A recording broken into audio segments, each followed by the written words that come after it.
Hi guys, welcome to creating wealth. तो आज हम बात करेंगे ऑटो एंसिलरी सेक्टर से एक स्टॉक के बारे में और जानेंगे कि कंपनी किन प्रोडक्ट्स में जो है डील करती है और आगे आपको किस तरीके का बिहेवियर जो है स्टॉक पे देखने को मिल सकता है। तो बात करते हैं, कंपनी का नाम है यूकाल फ्यूल सिस्टम्स लिमिटेड। फ्यूल से अगर आप जानकारी अगर करें तो फ्यूल से जो है पता लगाया जा सकता है। तो कंपनी कहीं ना कहीं फ्यूल मैनेजमेंट सिस्टम के अंदर है। ऑटोमोटिव सेक्टर्स के अंदर जो है कंपनी कुछ प्रोडक्ट जो है बना रही है जिनसे जो है फ्यूल को जो है मैनेज किया जाता है। तो कंपनी जो है मैन्युफैक्चर करती है कुछ पंप्स, कुछ इमिशन कंट्रोल पार्ट्स और कुछ कई तरीके के जो है components ferrous and non ferrous material के अंदर। तो कंपनी के पहले तो आप पार्ट्स देखें कि कौन-कौन से जो है कंपनी प्रोडक्ट्स जो है बना रही है। देख सकते हैं ये कुछ फोर व्हीलर्स के लिए जो है ये प्रोडक्ट्स बना रही है, टू व्हीलर, थ्री व्हीलर के ये कुछ प्रोडक्ट्स बना रही है, पंप्स के लिए ये प्रोडक्ट्स जो है बना रही है एंड एचपीडीपी के लिए ये प्रोडक्ट जो है कंपनी बना रही है, आप देख सकते हैं यहाँ पे।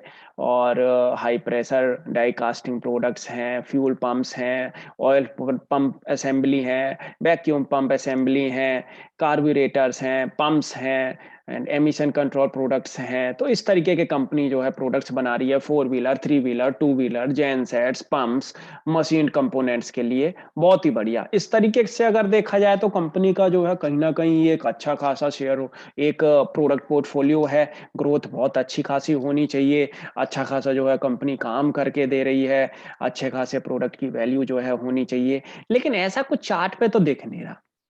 और चार्ट पे अभी की बात नहीं है कि अभी नहीं दिख रहा, बहुत समय से नहीं दिख रहा।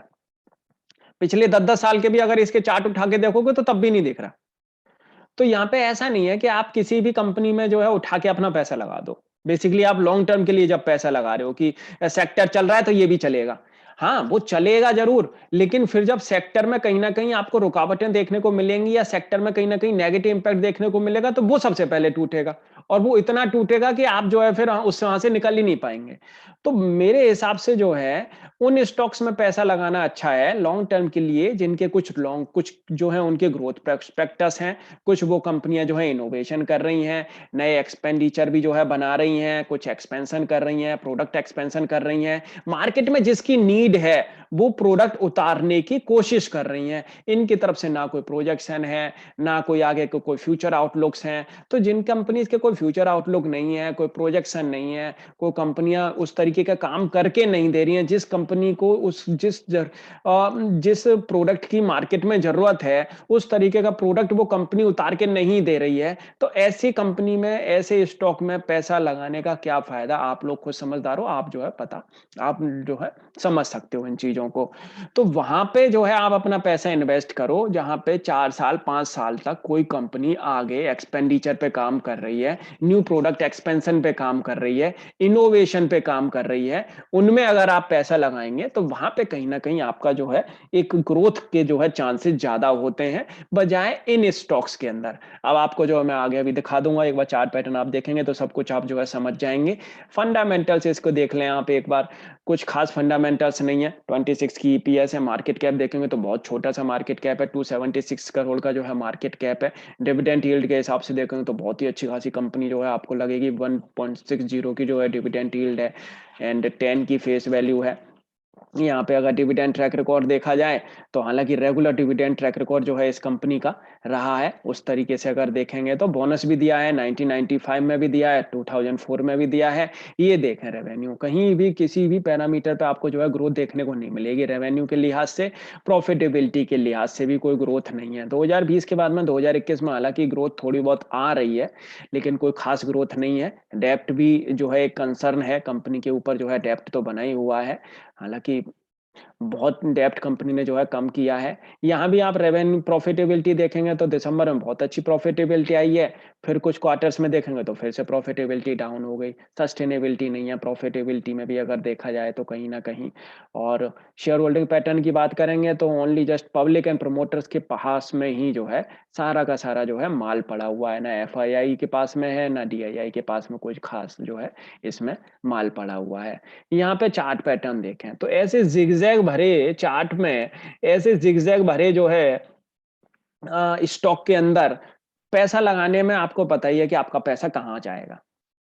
तो पैसा डूबेगा भी नहीं तो आपका बनेगा भी नहीं। ऐसे स्टॉक्स में ऐसा कुछ होता है अक्सर। और यहाँ पे आप चार्ट पैटर्न देख सकते हैं 2003 से और अभी तक अगर किसी ने 2003 में इस स्टॉक को यहीं के यहीं पकड़ा हो कि हाँ, ये ग्रोथ देगा, तो अब देख लो आप कहाँ ग्रोथ दे रहा है वो 2003 से और अब इतने साल हो गए, करीब-करीब 18 साल हो गए। तो आप देख लो यहाँ पे 18-19 साल में क्या ग्रोथ है? कोई ग्रोथ नहीं है 19-20 साल के अंदर। तो बेसिकली आप ये देखो, हालाँकि देखना बहुत ज़रूरी यही सारी चीज़ें हैं कि कंपनी ग्रोथ पे काम कर रही है या नहीं, कंपनी आगे कुछ काम कर भी रही है या नहीं, जिसकी ज़रूरत है मार्केट में, जिसकी डिमांड है मार्केट के अंदर। मार्केट में ज़रा-सा फॉल आया, स्टॉक टूट के डाउन हो गया बहुत। और स्टॉक जो है आप देखेंगे तो यहाँ पे 2021 का जो एक एरिया था जहाँ से ये अप जो गया था 2021 का जो लो है वहाँ पे वहाँ उसके आस-पास जो है स्टॉक आके खड़ा हो गया है। आप देख सकते हैं यहाँ पे। तो इन स्टॉक्स में अब मैं आपको जो है बात करें तो यहाँ पे देखेंगे 2018 से ये स्टॉक जो है गिरना स्टार्ट हुआ और इसमें आप गिरावट देखेंगे तो 2018 में इसका जो हाई है वो है करीब ₹340 का और गिरावट आप देखेंगे तो करीब-करीब इसमें ₹60 के आसपास तक जो है गिरावट हुई है। 50% की रेजिस्टेंस से ही स्टॉक में देखेंगे तो फिर दोबारा से गिरावट स्टार्ट हो गई। ये स्टॉक 61.8% की रेजिस्टेंस के ऊपर भी नहीं निकल पाया जो इसकी एक बुलिश ट्रेंड की रेजिस्टेंस है। तो बुलिश ट्रेंड में स्टॉक आया ही नहीं, बियरिश रेंज में ही है अभी तक। और ये वाली जो कैंडल बनी है, ये तो बहुत ही ज़्यादा धमाकेदार कैंडल बनी है, रेड कैंडल। तो यहाँ तो मेरे हिसाब से जो है इन स्टॉक्स में पैसा लगाने से बेहतर है, आप एक गुड क्वालिटी के स्टॉक्स में पैसा लगाओ जिनमें ग्रोथ है। क्योंकि आप ट्रैक रिकॉर्ड भी देखो, आप इनके कुछ ट्रैक रिकॉर्ड ही नहीं है अच्छे। कुछ चार्ट पे कहीं कोई ग्रोथ के पैरामीटर ही नहीं दिख रहे कहीं। कहीं साइन ही नहीं है उस तरीके के। तो जहाँ पे ग्रोथ के साइन आए हैं, उनमें पैसा लगाओ, उनमें पैसा जो है आपका एक अच्छा बन सकता है।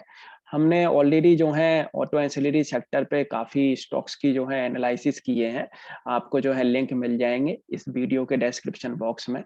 आप वहाँ से जो है इन उन स्टॉक्स की वीडियोज़ को जो है देख सकते हैं और उनके जो है ग्रोथ जो फ्यूचर आउटलुक है उनको जो है आप पता कर सकते हैं और आप जो है अपना पैसा उनके अकॉर्डिंगली जो है इन्वेस्ट कर सकते हैं। उस फ्यूचर आउटलुक के अकॉर्डिंगली जो है आप अपने पैसे को इन्वेस्ट कर सकते हैं, बजाए ऐसे स्टॉक्स में जो आपको ग्रोथ तो कम देंगे, आपके पैसे को ज़रूर लूट लेंगे। तो अपना भी एनालिसिस एक बार ज़रूर कर लें, उसके बाद ही स्टॉक को बाय, सेल या होल्ड करें। Thank you.